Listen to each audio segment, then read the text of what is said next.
Good afternoon, everyone. Thank you so much for being here. I appreciate you stopping on in. There's so many places you could be out right now. You could be watching the news. You could be watching, I don't know, some gaming video or something. I don't know. You could be a million other places, but for right now, you're here, and I appreciate you coming on in as we return to a little bit from Covenant. We're going to be listening to this track, The Beauty and the Grace. This is sliding off their album Modern Ruin, which was released in 2011. We're giving this a listen because it was suggested and sponsored by Dustin. Dustin, thank you so much for the recommendation. Thank you so much for the support as well. I truly appreciate that. Listen, last time we listened to Covenant, I don't know about you, but I kind of got a little bit of a David Sylvian vibe from the previous track. So I don't know if this would be in that vein again, or if we'll be, kind of diving into something a little bit more of what we've kind of had before. But there is one way to find out. So let's go ahead and do so. We'll discuss it after The Beauty and the Grace.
I like how the hi-hat skittered in.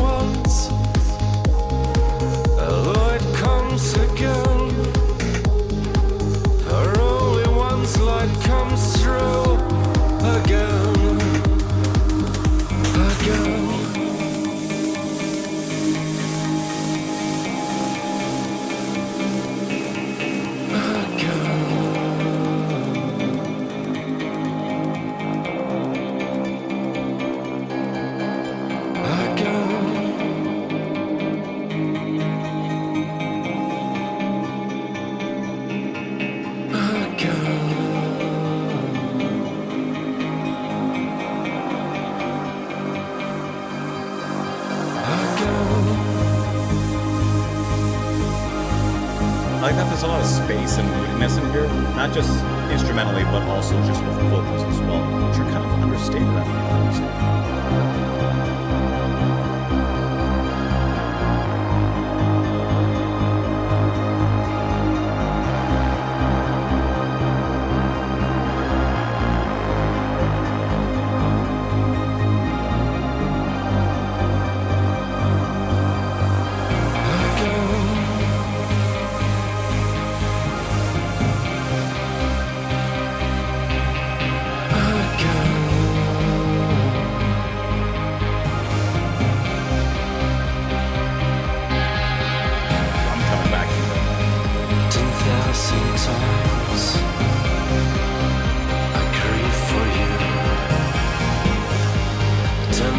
Sometimes you make me look. For only once. That just feels good. Although it comes again. For only once light comes through again.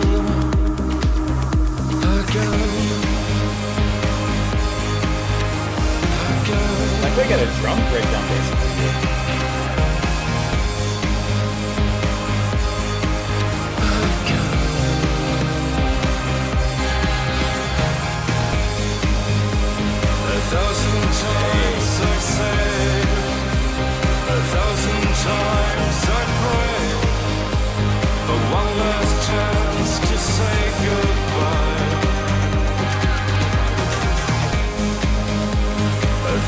times I say, 1,000 times I pray for one last chance to say goodbye.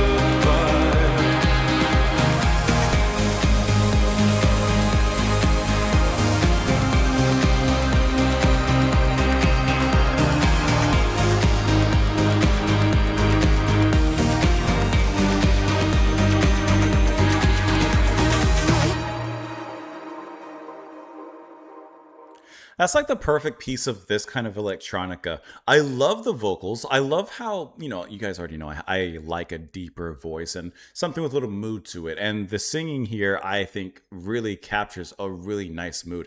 There's almost, I wouldn't go as far as to say a gothic undertone towards the singing, and yet I would say there's a gothic undertone towards the singing, not only in the resonance of it and the deepness, that richness. But if this was in any other kind of scene, particularly of like goth rock or something like that, he would fit extremely well in. He has a smoothness, a cadence that is both dark and seductive. It has that, kind of maybe not nihilistic romance, but like there's something like, vampiric about the way that he kind of draws in like a moth to flame, and he is that flame. And I really enjoy his voice, and especially in this track, like the music is still very much the focus. His vocals are just a little bit mixed under the music. So I like how that kind of, keeps the music first, keeps that in focus in this particular case, but still uses him to really nice effect within the MC of the music. And there's a moment about a minute or so in that I like how like the hi-hat started rising up with the music and kind of gave it that extra life and that second heartbeat when we moved into the second verse. But along with that, you also had some extra melodies that came in. I'm pulling it back up here really quick. See if I can find them. Here, okay. Hi-hat sneaking in. It's sneaking in. Then you get this windy. Along with that hi-hat, you have some, it kind of brings in this extra wind. So not only is, I said a second heartbeat, who knows what that means. Not only does it bring in like a second heartbeat of music, but it brings in this beautiful melodic wind that kind of haunts the rest of the track from that point forward. And even his singing at that point, while very much in a similar cadence as the beginning and the opening verse, kind of has a little bit more of a life to it. It's almost like everything has brightened up a little bit. We've gone from something very black and white, kind of monochromatic, to now there's a splash of red in there, or some other color if you're choosing, and it just gives this particular painting of sound a little bit more vibrancy. And I really like how that moves along with the music here. And then as it was working here, there's a lot of subtlety that happens within the music, a lot of extra sounds that happen. Eventually, what's really cool, nice little almost quasi guitar. It's synth there, but it sounds like a way that a guitar would play a little melody to kind of break up the emotion there. And then at the end, even though it's electronic, you could hear kind of a drum breakdown with the way that they shift into this echo.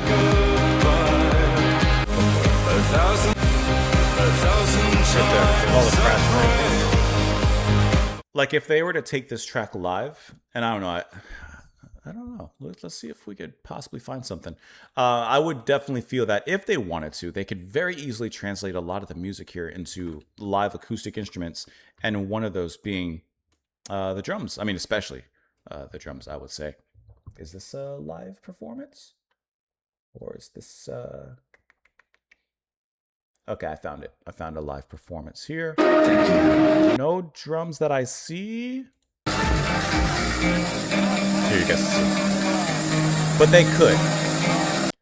They definitely could. They don't hear, but... Times I say. You know what's funny? Even the singing, he's behind the producers, the keyboardists, whatever you want to call them. He's behind them. So even musically, he's still like, or on a live performance on the stage, he's still behind them, where they're in front, just like in the track.